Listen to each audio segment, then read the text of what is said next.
Assalamualaikum anak-anak. Waalaikumsalam, Ibu.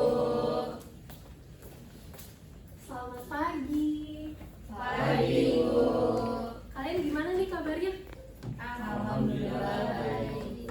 Oke.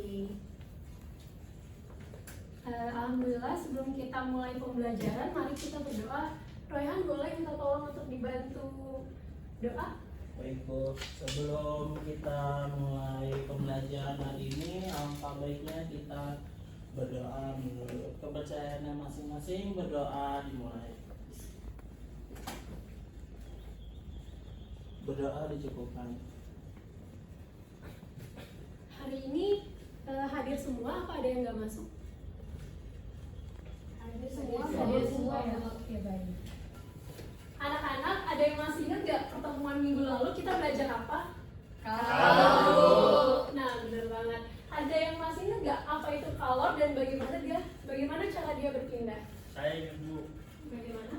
kalor adalah energi panas Bu. Kalau kalor itu berpindah dari benda bersuhu tinggi ke benda yang bersuhu rendah. Benar banget. Kalor berpindah dari suhu yang tinggi ke suhu yang rendah.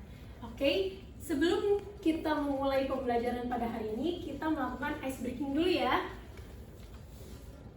Oke, kalau ibu bilang selamat pagi, kalian akan jawab pagi, pagi, pagi luar biasa. Oke? Oke.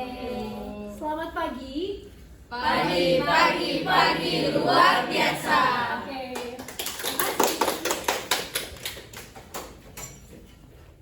Selanjutnya, Ibu akan membacakan tujuan pembelajaran perpindahan kalor. Jadi, tujuannya itu yang pertama memahami konsep perpindahan kalor, yang kedua mengetahui macam-macam perpindahan kalor, yang ketiga membandingkan daya hantar kalor berbagai zatnya, yang keempat mengetahui penerapan perpindahan kalor dalam kehidupan sehari-hari, dan yang kelima adalah melakukan percobaan untuk menyelidiki pengaruh kalor terhadap suhu dan perubahan wujud benda. Sebelum itu saya akan membacakan cerita. Kalian pernah nggak sih ngelihat ibu kalian memasak di dapur? Pernah. Misalnya nih, suatu hari ibu kalian sedang memasak sayuran di dapur. Nah, setelah selesai memasak, ibu kalian ingin memindahkan sayur yang panas dari panci ke mangkuk. Namun, ibu kalian lupa memakai lap atau kain. Nah, akibatnya tangannya langsung menyentuh panci panas dan tangannya melepuh. Sekarang ada yang tahu nggak siapa yang bisa memberikan pendapat awal tentang apa yang terjadi pada cerita tersebut? Saya Bu, Apa? panas dari panci berpindah ke tangan ibu karena panas dari panci itu bersentuhan langsung dengan tangan ibu. Betul banget. Jadi karena pancinya tadi panas, habis itu ibunya langsung memegang panci tersebut, akibatnya perubahan panas dari panas panci yang bersuhu tinggi akan langsung ke tangan ibu yang bersuhunya rendah. Itu adalah perpindahan kalor. Baik, hari ini saya akan membagi kalian menjadi dua kelompok. Yang sebelah sini kelompok 1 dan yang di sebelah sini kelompok 2, oke? Karena tadi udah dibagi kelompok 1 dan kelompok 2 dari kasus yang telah ibu berikan. Coba untuk kelompok 1, kalian mencari bagaimana panas dari panci tersebut membuat tangan ibu melepuh, oke? Sedangkan untuk kelompok 2, coba kalian diskusi bagaimana cara agar mencegah tangan ibu agar tidak melepuh, oke? Ibu beri waktu 10 menit, kalian diskusikan, lalu nanti perwakilannya satu orang aja maju ke depan untuk presentasi. Oke, kalian berdiskusi ya, boleh cari dari website, boleh cari dari jurnal, buku. Oke, dikasih waktu 10 menit ya.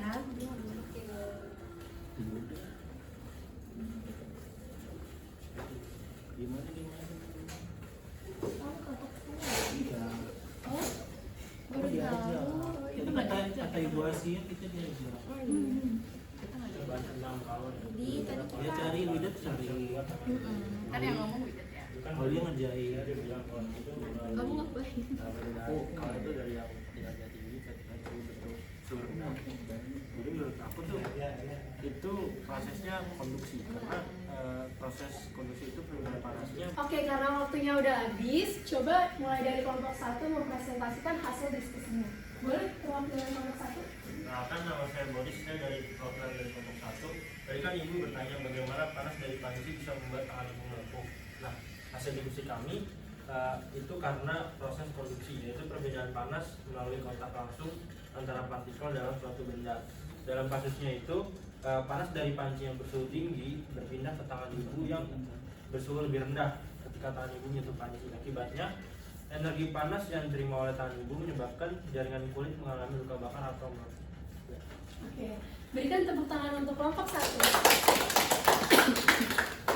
Oke, selanjutnya kelompok 2 boleh pewakilannya. Oke Bu, dari kelompok kami tadi Ibu bertanya bahwa tangan Ibu melepuh dapat dicegah dengan beberapa cara. Menurut hasil diskusi dari kelompok kami, caranya itu menggunakan lap atau kain. Karena lap atau kain berfungsi sebagai isolator panas. Isolator sendiri adalah bahan yang sulit menghantarkan panas sehingga panas dari panci tidak langsung berpindah ke tangan Ibu. Dengan demikian, lap atau kain melindungi tangan dari panas yang berlebih. Oke, betul banget. Berikan tepuk tangan untuk kelompok 2. Terima kasih kepada kelompok 1 dan kelompok 2 yang sudah mempresentasikan hasil diskusinya. Jadi, kalian sudah menganalisis dan memberikan solusi dengan sangat baik. Siapa yang mau ngasih kesimpulan pada pembelajaran kita hari ini? Saya Bu. Oke, coba Wida. Oke, jadi dari materi perpindahan panas dengan memahami konduksi dan cara mencegahnya bisa menggunakan isolator. Kita dapat lebih aman dalam beraktivitas sehari-hari, terutama saat berhadapan dengan benda panas. Oke, bener banget. Coba kasih tepuk tangan untuk Wida. Benar sekali, jadi hari ini kita udah mempelajari tentang perpindahan panas atau kalor, yaitu perpindahan melalui konduksi adalah perpindahan panas melalui kontak langsung.